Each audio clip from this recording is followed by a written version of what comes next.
Seja bem-vindo ao mundo marcial. Shuai Jiao é um estilo de luta chinês com mais de 4.000 anos de história. É especializado em contra-atacar socos e chutes, usando a defesa como ataque. Shuai Jiao é comumente usado para lutas de curto alcance para derrotar um oponente. É focado nas técnicas práticas de defesa, com ênfase em como interceptar, repelir e neutralizar ataques recebidos com segurança. Essas técnicas de luta livre são um excelente complemento para as habilidades de sparring e podem ser facilmente incorporadas a todos os estilos de luta. A palavra Shuai significa jogar no chão, e Jiao significa lutar ou tropeçar com as pernas. O wrestling é o núcleo das artes marciais chinesas de mãos nuas, remontando aos primórdios da civilização chinesa. Ela consistiu de várias formas e foi chamada por diferentes nomes ao longo dos séculos, com base na mudança dos tempos, no vasto cenário geográfico da China e na sociedade multiétnica. Desde os primeiros tempos, era uma habilidade básica de combate militar que complementava as técnicas de armas.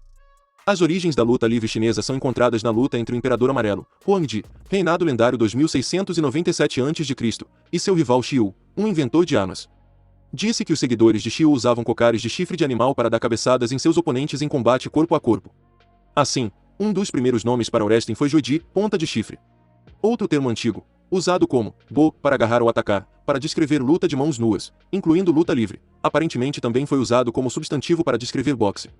Assim, podemos ver a relação complementar entre a luta livre chinesa e o boxe, que, nos primeiros tempos, provavelmente eram pouco distinguíveis. Como referências históricas, o desenvolvimento do Shuai Jiao, já sob a dinastia Zhou, foi utilizado como método de formação dos anfitriões, papel que desempenharia ao longo de toda a sua história. Sob a dinastia Qin, foi um espetáculo extremamente apreciado pela aristocracia. Em 1975, foi encontrado num túmulo na província de Hubei, um pente de madeira atribuído a esse período, com uma gravura representando 2 lutadores e um árbitro. As primeiras competições Shuai Jiao ocorreram no início da era cristã.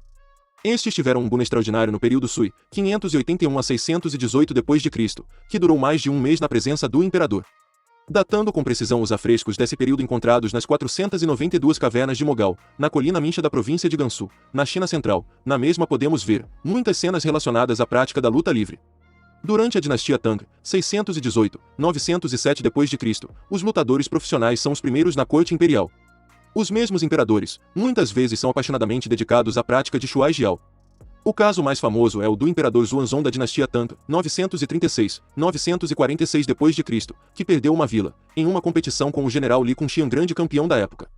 Como resultado de sua vitória, Kunxian Li também foi nomeado governador da prefeitura de Weizhou. Durante a dinastia Song, 960-1279 d.C., o Jiao Ji, Tratado da Luta, atribuído a um certo Jiao Luci, foi dedicado a Shuai Jiao, o tratado estabelecido de forma concisa, história, teoria e técnicas. Nessa época muitas obras de arte mencionam, como o clássico romance Shui Zuo, A Beira da Água. É precisamente na época em que as mulheres chinesas começaram a prática do Shuai Jiao, que mostra a imensa popularidade desfrutada pela arte naquela época. Durante a dinastia Yuan, de 1271 a 1368 d.C., período de dominação mongol, o Shuai Jiao recebe influências do Gok, luta mongol. Também incluíam técnicas de punho e chute. Com a queda da dinastia Yuan em 1368, presenciando um ressurgimento dos estilos de artes marciais chinesas da dinastia Ming, de 1368 a 1644 d.C., que viria a ser chamada de Idade de Ouro das Artes Marciais Chinesas. Muitos estilos seriam estruturados nesse período. Sob o reinado do imperador Wanli da dinastia Ming, o grande livro Vanbong Quanshu, 10.000 tesouros do livro do boxe, lançado sob édito imperial, ele dedica um estudo. O texto então segue para o Japão e possivelmente influencia o desenvolvimento do Jiu-Jitsu. Em 1638, Shen Yuan, um oficial do Ming especialista sênior de Shuai Jiao e Qin técnicas de controle e deslocamento, foi enviado a Edo, Tóquio, em uma missão de protesto contra os contínuos ataques infligidos pela pirataria japonesa e chinesa nas costas naquela época. Era um sério problema para o desenvolvimento do comércio na mesma, desafiando a própria soberania. Após a queda da dinastia Ming em 1644, e o advento da dinastia Qing, 1644 a 1911 de origem manchu, Shen Yuan, assediado pelo novo governo decide fixar residência no Japão. Ele ensina sua arte a 3 discípulos de origem samurai, um dos quais, chamado Fukun, fundou sua própria escola de Jiu-Jitsu, o Kito-ryu, uma das fontes do judô moderno. Shen Yuan morreu em 1671, e está enterrado no templo Kenshuji, onde há uma estela erguida em sua homenagem. Vale ainda acrescentar que Shirobi Akiyama, fundador da escola Yoshin-ryu, foi um médico japonês que adquiriu seus conhecimentos na China. Essas influências chinesas na criação das artes marciais japonesas são um fato conhecido por muitos praticantes e historiadores.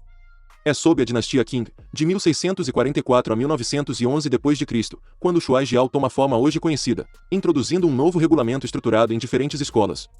A mais famosa delas, a Escola Champuin da Corte Imperial, contava com mais de 300 lutadores profissionais, os Buku, representantes das 8 bandeiras manchus, que representavam a guarda pessoal do imperador. Selecionados entre os melhores lutadores do Império, enfrentavam regularmente equipes de todo o país, especialmente da Mongólia, cujos lutadores desfrutavam de uma reputação admirável. O melhor lutador Buku recebia o título de Imperial, que envolvia privilégios e recompensas significativos. O principal objetivo do wrestling chinês, independentemente das variações locais de estilo, como Pequim, Baoding, Tianjin ou Mongol, é jogar o oponente no chão por uma combinação de técnicas de apreensão, manobras de braço, torções e giros, e manobras de perna, rasteiras e quedas.